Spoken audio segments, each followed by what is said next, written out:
नमस्कार, आप देखिए यूनिवर्सल न्यूज़ टाइमलाइन। पिछले दिनों आपने देखा कि घाटी में जो है एक बड़ा प्रदर्शन देखने को मिला। वो प्रदर्शन जो है वो इल्तिजा मुफ्ती द्वारा जो है वो किया जा रहा था।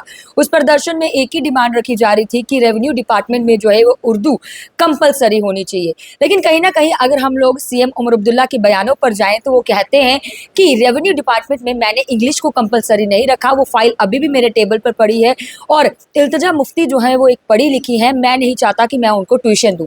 इसी सिलसिले में आज हमारे साथ बातचीत करने के लिए पीडीपी से जनरल सेक्रेटरी हैं राजेंद्र मनास जी। सर, कैसे देखते हैं लगातार जो है ये जैसे ही अगर उर्दू की बात करें तो सीएम उमर अब्दुल्ला कहते हैं कि वो बच्ची थोड़ी हैं, पढ़ी लिखी हैं, उनको अब समझाना थोड़ी पड़ेगा कि उर्दू हमने कंपलसरी नहीं की, मतलब उर्दू को कंपलसरी रखा हुआ है, अभी हमने इंग्लिश वहाँ कंपलसरी नहीं की है। उसको लेकर क्या करें?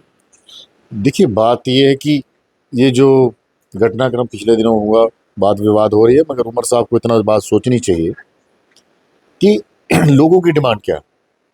इल्तिजा जी ने तो जो आज से पीछे से रेगुलर चलता आ रहा है, उर्दू हमारी जम्मू कश्मीर की एक अच्छी भाषा है, उसको तो चलाना ही है।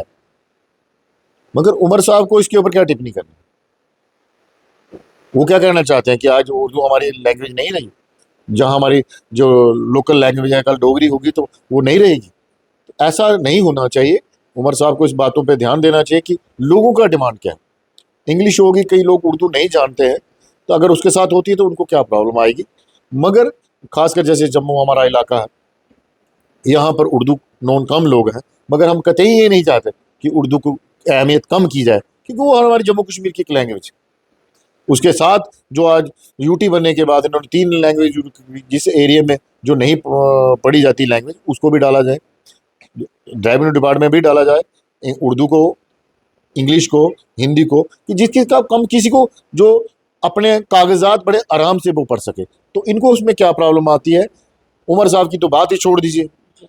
जैसे कल का हादसा इतना बड़ा, हम पिछले कितने देर से इसको पुकार रहे थे, मगर लोगों की जान जाने के बाद ही इस गवर्नमेंट की नींद खुलती है।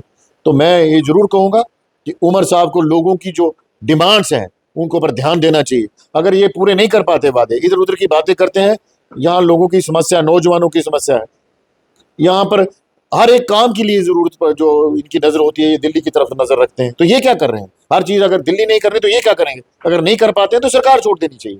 हर बार हम दिल्ली की तरफ नजर रखते हैं। हमने मुफ्ती साहब का दौर भी देखा, हमने महबूबा मुफ्ती उनका भी देखा, हमने आजाद साहब का भी दौर देखा। उन्होंने तो कभी नहीं दिल्ली की तरफ मुंह 24 घंटे उठा के रखा था।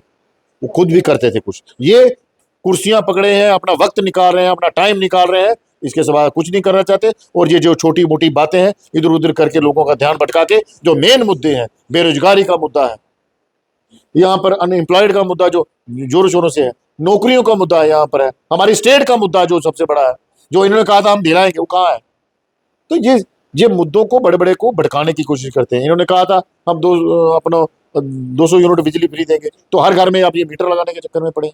12 तो सिलेंडर भी कहा। ये 12 सिलेंडर तो देने की दूर की बात है, ये जो कहते हैं उसका उल्ट ही करते हैं। लेकिन डिप्टी सीएम सुरेंद्र चौधरी कहते हैं कि पीडीपी का जहाज अब डूब चुका है, अब वो सहारा ढूंढ रही है।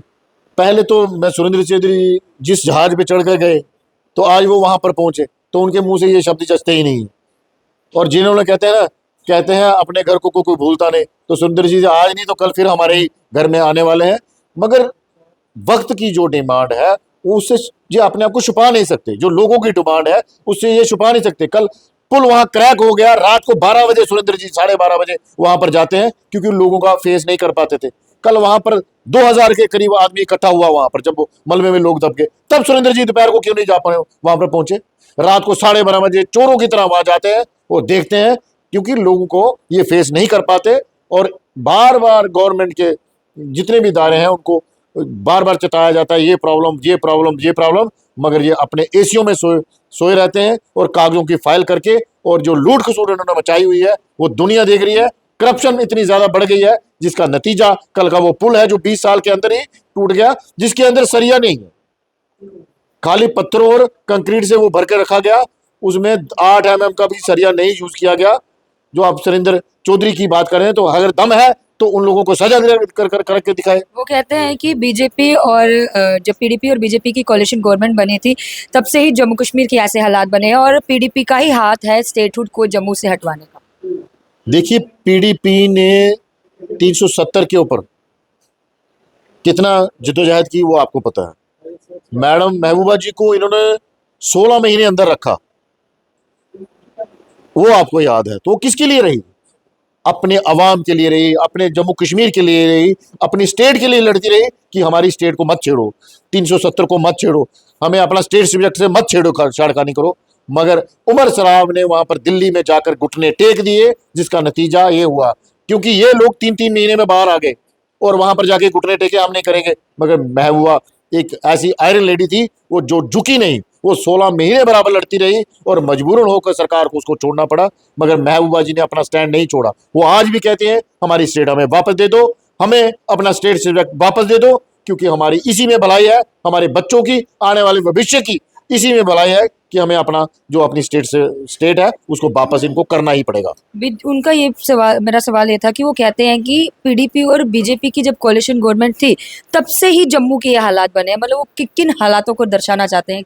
आपको याद होगा जब ये भी कोलिशन में थे बीजेपी के साथ, अगर पीडीपी ने कोलिशन की तो जम्मू कश्मीर के लोगों के लिए की थी।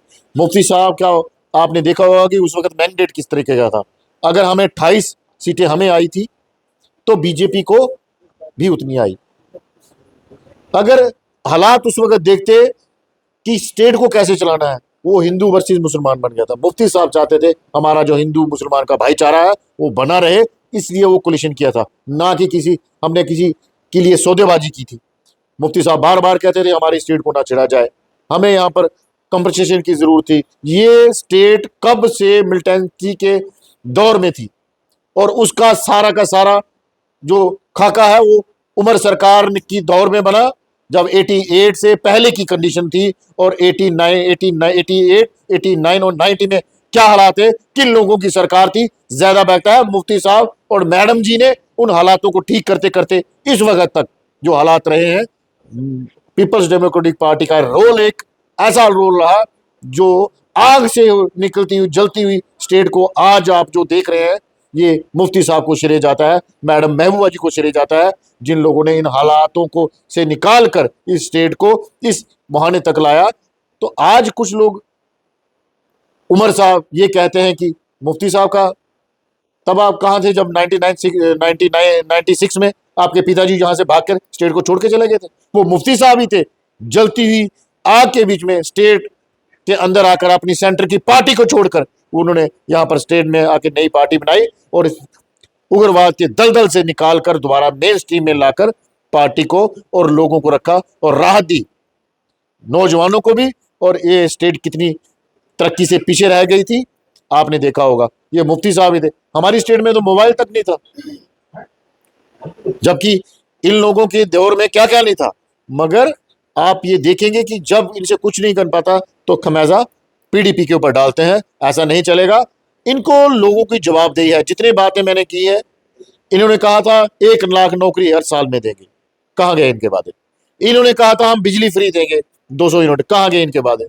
इन्होंने कहा था हम 12 सिलेंडर देंगे, राशन फ्री देंगे, और कितनी इन्होंने झूठे वादे करके लोगों को ठगा। ये मुंह छुपाकर दुबदुबाकर अंदर बैठे हैं। तो जब लोग पूछते हैं कि आपके वादों का क्या हुआ, हम तो जम्मू कश्मीर के भोले भाले लोग इनके वादों में आके फंस गए और हमने सोचा ये जम्मू कश्मीर को सोने की चिड़िया बना देंगे। लोगों का तो उन्होंने खून चूस दिया। किस दौर में आज हम गुजर रहे हैं ये ज्यादा आपको पता है। सुरेंद्र चौधरी इनडायरेक्टली कहना चाहते हैं कि पीडीपी की मतलब इनडायरेक्टली भाजपा के साथ तारे जुड़ी हैं। वो हमारी जुड़ी है या वहां जो रोज शॉल जाके भेंट करते हैं दिल्ली में, या उनकी जुड़ी है, वो ज्यादा बेहतर जानते हैं। हम बार बार ये उछालना नहीं चाहते छोटी छोटी चीजें। आपने देखा होगा उमर साहब किसको लेकर पार्क में किसके साथ घूम रहे थे, उसके बाद क्या हो गया। हम ये नहीं दोहराना चाहते उमर साहब जाके वहां शॉल किस किस को भेंट करते हैं, वो यहाँ करा के क्या बोलते हैं। उमर साहब ये नहीं सोचते हैं कि इनके पिताजी जो अभी तक क्रिकेट स्कैम में फंसे हुए हैं, तो जाके उधर घुटने कौन टेकता है और वहां पर तार बार किसने जुड़ी हुई है, वो सबको पता है। आज लोग इनसे एक एक चीज का हिसाब मांगेंगे। ये कितनी देर लोगों की छुपे। और सुरेंद्र चौधरी को भी पूछना चाहिए आपको कि जो वादे करके ये गवर्नमेंट आई थी, आज क्या वादे कर रही है। पूरे लोगों को ठगाई के सवाई कुछ नहीं किया और लोगों को इतनी परेशानी आ रही है, इतनी परेशानी आई है इनके सरकार के आने के बाद करप्शन का कोई रिकॉर्ड ही नहीं रहा। नित्य नए पुल टूट रहे हैं, नित्य नए लोग मर रहे हैं। आगे आने वाला हालात क्या होंगे वो ऊपर वाला जाने। 1.5 साल हो गया सरकार को बैठे हुए, तो क्या कर रही है ये सरकार? नौजवानों का क्या किया? कोई भर्ती नहीं, कोई काम नहीं, कोई नई स्कीम्स नहीं, जिसकी वजह से बेरोजगार लोगों को कोई काम कर पाए। बस इनका एक ही काम है, दिल्ली से जो आता है वो कैसे लूटना है, उनके पास जाके घुटने टेकने हैं, उनको शॉल भेंट करने हैं, उनको खुश करना है, और खुश के सिवाय कुछ नहीं करना, क्योंकि इनको अपनी कुर्सी बचानी है। कब तक बचाएंगे? लोग नहीं छोड़ेंगे, ये हम आपको कह रहे हैं। एनसी ने हमारे जम्मू कश्मीर को 50 साल दोबारा पीछे कर दिया है, दोबारा पीछे कर दिया है। हमारे लोगों का जीना मुश्किल है। कोई दफ्तर में कहीं काम नहीं, करप्शन के सिवाय कोई काम नहीं, और जीते जागते सबूत जो अब मिल रहे हैं, जो इन्होंने 20 साल पहले किए हैं, वो अब भी सामने आ रहे हैं। सर एक आखिरी सवाल रहेगा, इल्तिजा मुफ्ती ने एक पोस्ट की थी अपने एक्स पर, उसके बाद जो है साइबर पुलिस कश्मीर ने जो है उन पर एफआईआर जो है रजिस्टर की है, उसको लेकर क्या कहेंगे? क्या एक रिपीट कीजिएगा? एक्स पर उन्होंने एक पोस्ट किया था ट्विटर पर शहीद अली शाह गिलानी सेपरेटिस्ट लीडर को लेकर, उसके बाद जो है उनके ऊपर साइबर कश्मीर ने जो है एफआईआर लगाई है इल्तिजा मुफ्ती पर, उसको लेकर क्या कहेंगे? ये देखिए, ये खाली परेशान करने वाली बातें हैं। जो सच बोलता है, जो सच बोलता है, इल्तिजा जी हमारी एक ऐसी नौजवान लीडर है, उनका कोई भी आप बयान देख लीजिए, बेबाकी से बोलती हैं, साफ बोलती हैं, लोगों के हक के लिए बोलती हैं। और एक नौजवान जो पीढ़ी है उसको आप कैसे रोक पाएंगे? और वो जो सच के साथ चलते हैं, लोगों के साथ चलती हैं, आपने देखा होगा कि कैसे वो पहाड़ चढ़ के कैसे लोगों तक पहुंचती हैं। वो रियलिटी को पहचानती हैं, और जब रियलिटी की बात कोई दबाना चाहेगा तो वो नहीं छुप पाएगी। हम आपके माध्यम से यही कहेंगे, ये थोड़ा सा परेशान करने की बातें होती हैं, तो ये चलता है सियासत में। एक दूसरे के ऊपर एफआईआर लगाने से क्या होगा? झूठ तो झूठ है, सच का सच है। अदालतें बैठी हैं, कानून बैठा है, तो कानून से तो कोई ऊपर है नहीं। तो ये चीज़ें ऐसा नहीं करना चाहिए जिन्होंने किया है। मैं ये कहना चाहता हूँ, उल्टा नौजवान जो लीडर हैं उनको प्रोत्साहन करना चाहिए सबको, कि आने वाला भविष्य हमारा अच्छे हाथों में जाए, और जो लोग कहीं सुनवाई नहीं हो पाती उन लोगों की भी सुनवाई हो। बहुत बहुत शुक्रिया सर बातचीत करने के लिए। इस समय हमारे साथ पीडीपी से जनरल सेक्रेटरी राजेंद्र मन्हास जी जो है वो बातचीत करने के लिए मौजूद थे। तो आपने सुना क्या कुछ उन्होंने कहा, आप लोग भी अपनी राय कमेंट सेक्शन में जरूर रखिएगा। इस वीडियो को ज़्यादा से ज़्यादा शेयर करेगा, और तमाम खबरों के लिए रहेगा यूएनटी के साथ। जर्नलिस्ट के साथ स्मिक शर्मा, यूएनटी जम्मू।